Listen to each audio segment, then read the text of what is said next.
全市各类学校实行全员入校管控制度，加强学校门岗管理，严控无关人员进出校园。拨打120，由医疗机构专业处置。非湖北籍员工可到我市公布的定点医院发热门诊就诊。4.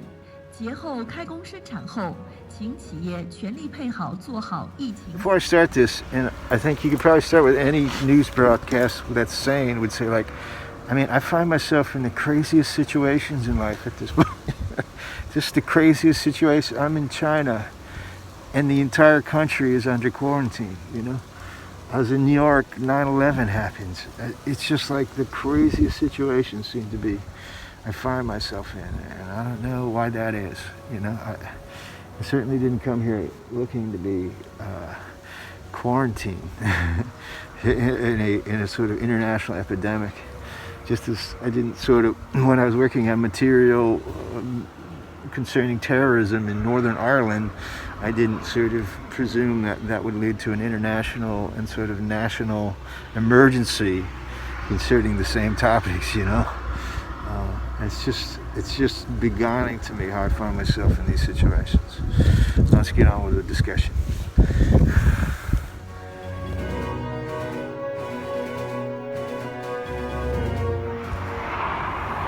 Hey everybody, Sean, it's November 30th.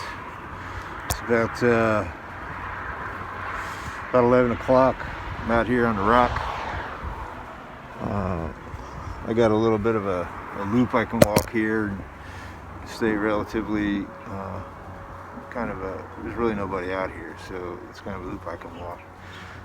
It becomes quite suspect when you start seeing the same people no matter what time of the day you walk, and it starts to become a little bit suspect. And I would say certainly one aspect of this pandemic is that, you know, foreigners will become guinea pigs. Especially in areas such as this where you're sort of isolated. They might, you know, authorities, it wouldn't be beyond them to decide that like they needed some kind of you know, evidential proof that you know, that people are, it's not just the Chinese people are susceptible, you know. So it's something I have to be particularly wary of at this point. That, you know, and it could become from the top, or it just could become from some local with their own superstitions. And when you read that kind of, which I have seen, is this rhetoric that it's a war against, you know, their xenophobia is notched up. Their xenophobia gets sort of heightened. You know, you certainly could get it just from local people who think, well, you know, is he out to poison our water system, or like how come he doesn't get it, or could he get it, or is it just, you know, the fact that it all kind of this epidemic sort of the fact that this epidemic sort of is sort of radiating, which is kind of one of the known biological warfare research and development centers in China, is also quite suspect.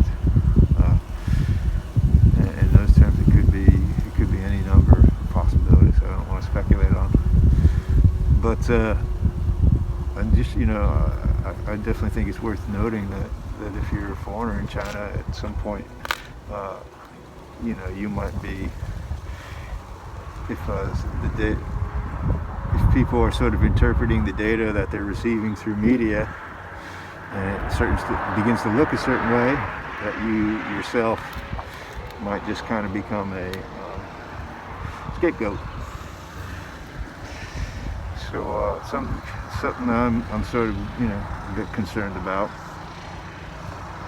That being said, you know, they're broadcasting every day in our complex. They've like locked the door, or blocked the other gates. You have to only go through a certain gate to enter the development at this point. You know, they've heightened their measures, but like you have their own designation of it being asymptomatic, which is kind of like, that just kind of throws a sort of like a, you're all alone in the world element to the narrative, like everyone is asymptomatic of anything, to be truthful.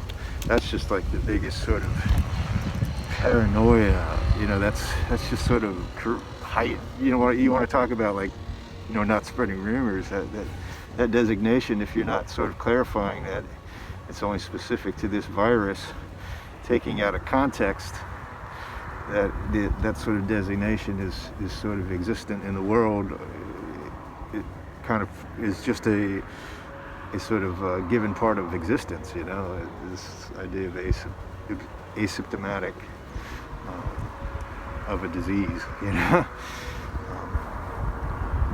to go along with that, I think one of the things about China right now, and its desire to be this sort of the authority, basically, on sort of the authority on technology, the authority on medicine, the authority, and they're looking into other people's playbooks to get that information, to create that sort of designation that China is the world leader in everything. But the big contradictory part of that is that they want to be so advanced, and yet they want to like promote ideas of bat soup. That's perfectly in line with development to them. So that kind of plays to that aspect of hygiene that is so disregarded here. Like the idea that you. And then you burn papers, They're so steeped in sort of that sort of superstitious and sort of unscientific methods, but are, can be used to verify sustainability in certain instances. They also want to promote that along with all this idea that they're the leader of technology and leader of medicine and all that, It just doesn't sort of correspond. It doesn't correlate, and that's a problem. So that's one thing you can't really sort of put yourself at the, like Chinese medicine and stuff like that. You have to sort of abandon some of that, like dried up, just because some of those things just are not effective anymore. But that's the thing about China. You have to make distinctions between the two, and one of them is by like regulating public health and safety standards, one of the ways of doing that. So that contradictory sort of aspect of China is them completely vulnerable, in a lot of ways. What else I want to talk about? This, and along with that this extends beyond just China. In a lot of ways, I find this epidemic more of a test on the social media, on the soft warfare, as I call it. The medium of social media. There you have you still have, it's a relatively new mechanism. It can be used to sort of as a means of kind of a warfare, and part of that is sort of delineating. It's still just a small group of elites kind of determining the flow of information, determining authority on that information, and they found out how to do that through. It's still a technological media. It's still, a mechanism where you need clicks, you need verification that this information is being, spread and localized, and you have to have, people who distribute. You have to have influencers, basically. You have to have people who are sort of the promoters of certain authenticity. Unfortunately, they're just kind of the can-do attitude, the can-do people, and it's not. You have can and you have able, and maybe this is where the biblical story of Cain and Abel comes from. But you have can and you have able, and usually the can person needs that able person to show them how to do it, But if you have just the can-do people doing everything, even though they're not able, then you are just sort of, you are sort of diminishing the people who are able to do things. You are killing able, basically. You're killing the able people, and I feel that's certainly my situation on social media right now is one of where, you know, people in the last 2 years just kind of grabbed their cameras, set up easy sort of studios, started, you know, bit into a you know, created a little sensation around themselves, whereas I've been at it for years and years and years doing the same thing. And I find the can-do people are just kind of like, let's marginalize the able people, you know? Because this is kind of, we're, you know, and they're creating that sense of they are the distributors of certain kinds of information at this point. So that's the problem with social media. It's a relatively new mechanism, and not everybody is familiar with it. I'm no expert at it, but I can verify that I've been able to do it for quite a long time. And the other thing is, you can sort of find people who are able to do things and see where their successes are, and just kind of say, well, I'm not a big fan of can-do attitude, you know. I think a lot of times it leads to deceptions, you know. Just kind of like, I'll build up my resume and I'll fake the information, and I'll say I did things that, not to say that I haven't done it myself, but at least I've always had the integrity to say that, like, I don't, you know, with certain jobs I've taken that I've had no experience on, but I was totally on the understanding I needed somebody who was able to show me how to do those things, and that those people, you know, deserved the recognition that they were giving. I never kind of tried to say, this person knows how to do something, and I'm not going to compensate them for that, you know, and I hope I'm going to marginalize them. I'm never going to recognize that, you know. That's kind of a different kind of criminality, you know. Like, if you're can-doing people and you're not sort of recognizing the people that are able to do it, then you are basically killing off the able people in the world. You're taking advantage of that. So something that I also find myself sort of contemplating at this point. What else? Something else I wanted to kind of point out is, like, when you have these kinds of things, usually the survivors are, you know, in order to stabilize their existence, will justify it by whatever sort of evidence they can provide others, you know, and that tends to stabilize their existence. When something is thrown into chaos, it's trying to reach that stability, and whatever thing, you know, anybody who's surviving or is still around to exist is going to use whatever evidence they can to stabilize that existence, you know. I think most people aren't idiots, you know. They know in life they take their chances, you know. But like I said, when these kinds of things happen, what usually happens is the people who sort of make it through them or continue to exist will use whatever evidence they can to justify their existence, you know. And you see that in success. You see that in most aspects of our society, you know, building, maintaining existence, you know, is that those things are later used to justify the continuation of existence.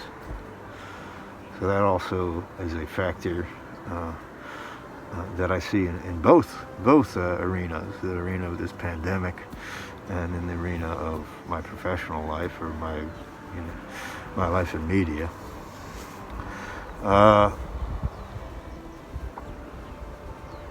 Other things, you know, that designates expertise, or that designates authority on something. But like I said, you know, most people live with the idea that, you know, that's part of life, is that you take your chances here, one way or the other. What else? You know, and people like to use the psychological a psychological medium as a way of sort of mitigating your chances. And that's how that works out, plays out. Just talk a little bit about this mask here. I figured I'd talk about that also. This is a Xiaomi mask. It's kind of got a dual filter in here. I can't actually say if it's N95, but it's a respirator. This all works by USB. You have a button here for circulation and a charger point down here. This all kind of comes off. There's two filters in here.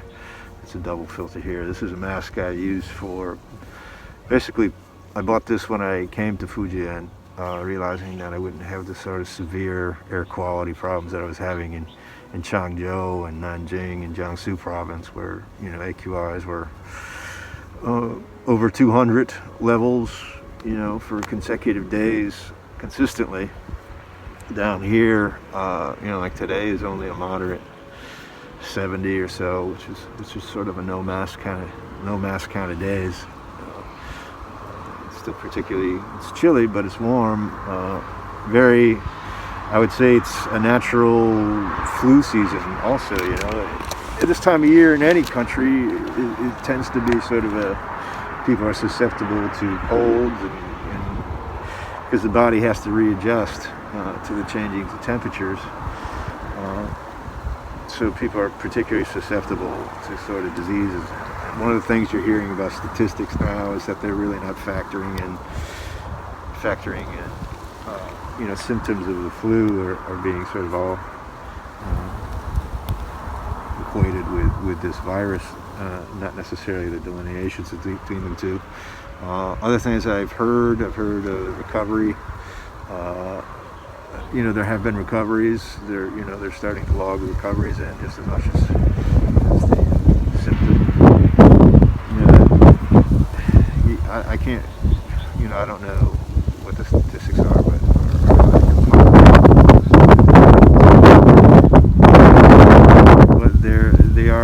they are showing statistics for recovery. They are showing statistics for. They are posting standards for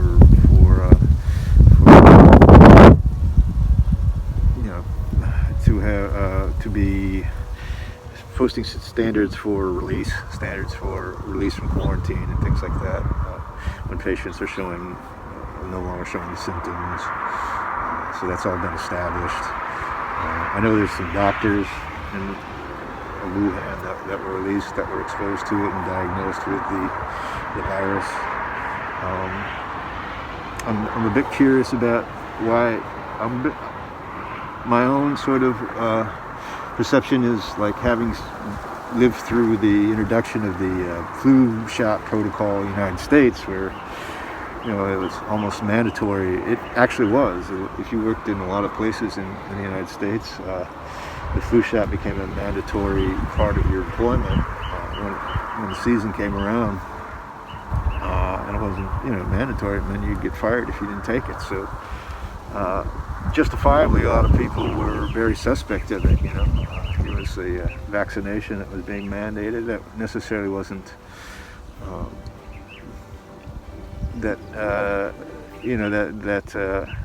that's sort of infringing on your rights, your individual rights. So a lot of people were very suspicious of it, including myself. I was very skeptical of it, but I did eventually start taking the flu shot. I didn't seem to have any problems during the flu season. The thing was, I never seemed to have problems before, and that's what I'm talking about when I talk about like asymptomatic sort of symptoms. It's like, well, if you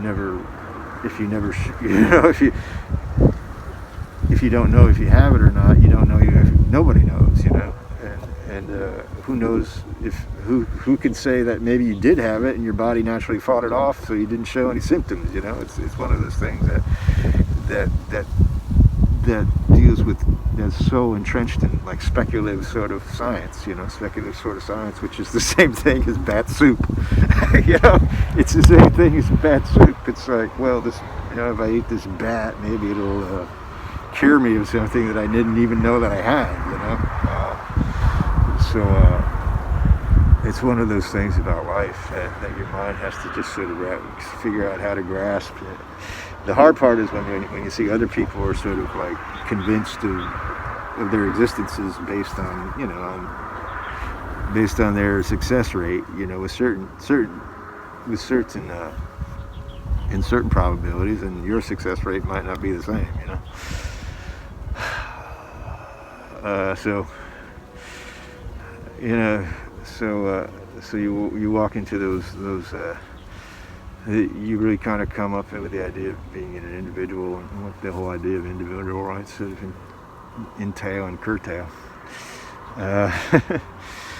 So anyway, I want to talk a little bit about that. What else do I want? Oh yeah, the respirator. Cutting back to that, I usually use a respirator. You know, like in Jiangsu, because of the air quality was always in the 300s, so I would find myself using, you know, these industrial respirators with carbon filters and charcoal, and because I was on an e-bike most of the time, and you know, this air quality was just horrendous, and that led to respiratory disease. You know, that was one of the factors.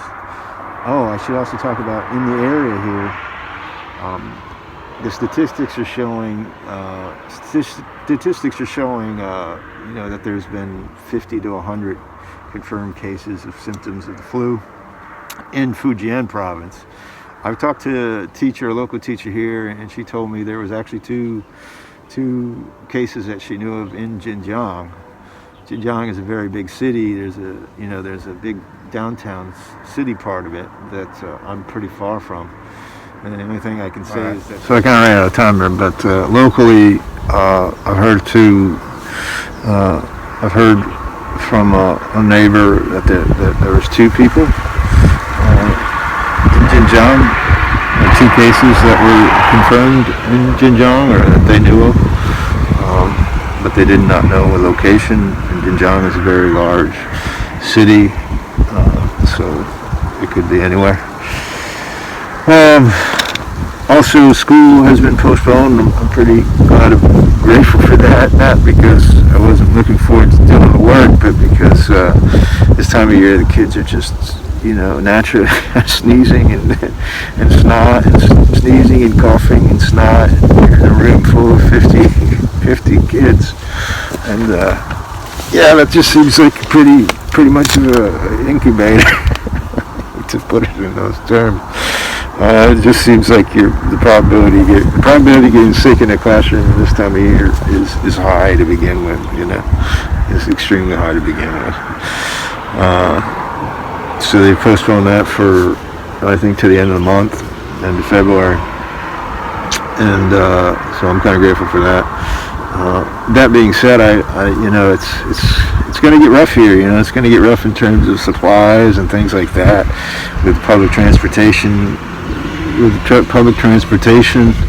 Under lockdown, and you know, the expenses associated with just kind of, you know, being able to you know, resupply yourself are going to start to bite into it. You know, so it's just going to be kind of a, you know, you're kind of hoping for 2 weeks and just kind of let it pass, and then back to some sort of state of normalcy. But you know, if it goes on for a couple months, not only it affects here, it'll start to sort of, you know, expect supply chains throughout the world, you know. It starts to be sort of wearing out. What else? I guess that's about it for now. I got another one. Head back down. There's a golf course over there. Really rich. Golf course.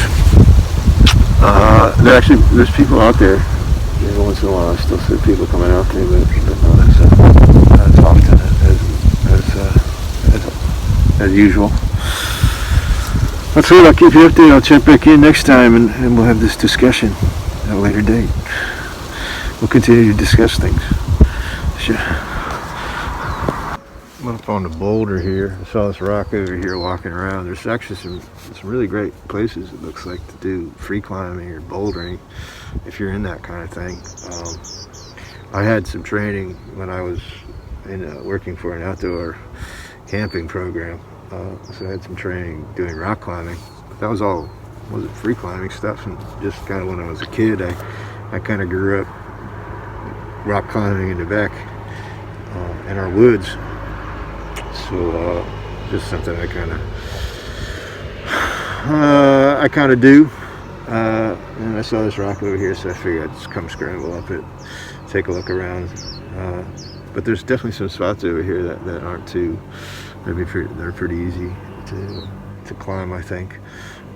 It's risky though, and I've been in situations, especially when I was in California, where it was, it was a life or death situation, where I got in over my head, when I was doing something that was beyond my capacity, and I certainly was in danger of dying and severe injury, at the very least. The fall would have been quite a long way, and that's kind of when I realized I was pretty lucky to be alive. And it's not really that funny. It's like a car accident,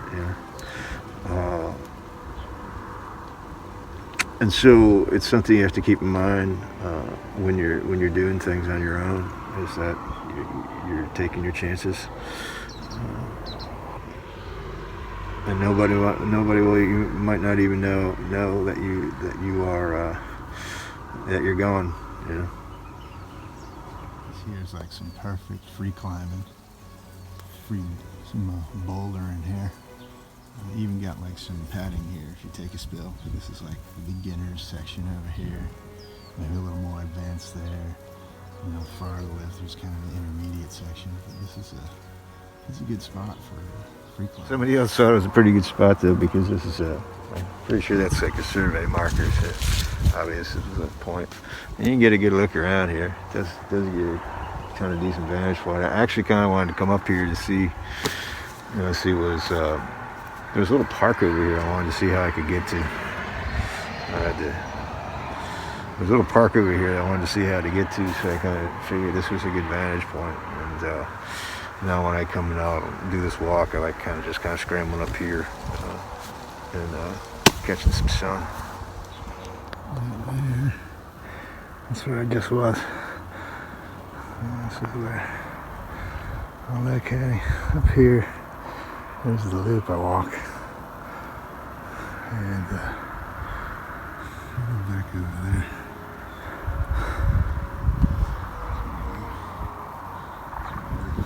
The last thing I want to say is that these broadcasts are not being brought to you by any sort of VPN.